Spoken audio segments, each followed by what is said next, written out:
15 years ago, I read a book. It was called The Fifth Discipline, written by Pete Senge from the MIT. And the topic was system thinking. And for Pete Senge, system thinking is a completely new paradigm in terms of thinking. And it was designed as a reaction to Descartes. Yes, we are back to Descartes. Descartes was famous for his method. He developed a method to think.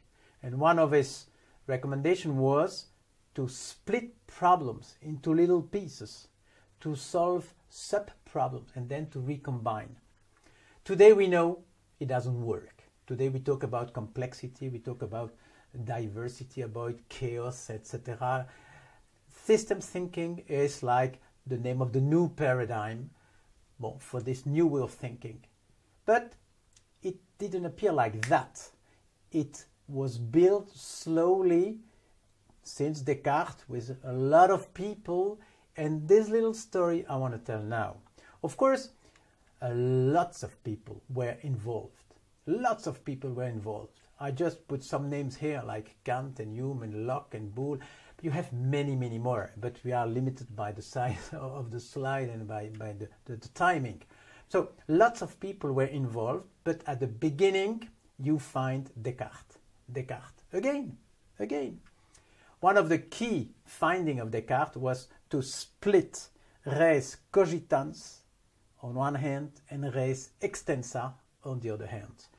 In other words, according to Descartes, the person who thinks, the thinking side is completely separated from the body. Today, a lot of people don't agree anymore with Descartes, but that's another issue.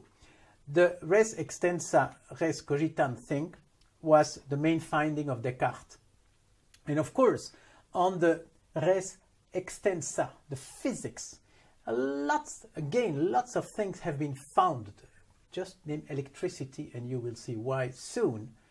On the other hand, this thinking, the mind, the reason, so it was an inspiration for people like Kant and first Hume and Kant is said to have taken Hume on one hand and Descartes on the other hand to invent his system, etc. So those are philosophers.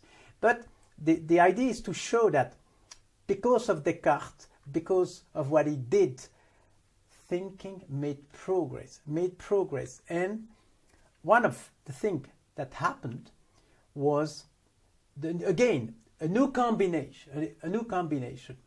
I already said in another video, creativity is a lot about combining, and creativity too.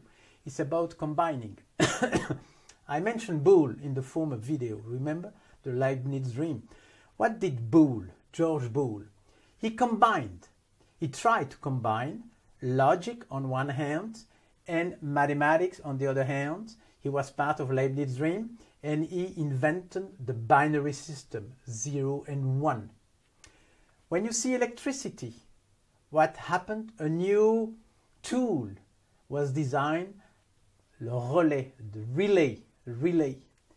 And at a second level, a new combination appeared, Shannon. Maybe you don't know the name, but it's not necessary to know the name, but Shannon invented the theory of information theory. He combined Boole's approach, who himself combined electricity and algebra on one hand, and he combined that with some electric devices like the relay, and invented the information theory. And slowly we are now just after the Second World War in 48, 52, 55, last century. And because of this new approach, information theory, you have finally what I mentioned at the beginning, the system thinking concept. People suddenly found analogies between the information, the psychology, the game theory. They realize none of those fields can be covered by Descartes' approach. You cannot split. Game theory is a good example. You know, probably the prisoner's dilemma. It's the famous exercise in the game theory. It's like the introduction to complexity. And today we don't call about Cartesian approach anymore, even if it was on the way. We call about system thinking. But it's really interesting to show that the system thinking approach was only possible because Descartes had this idea to split the mind and the body.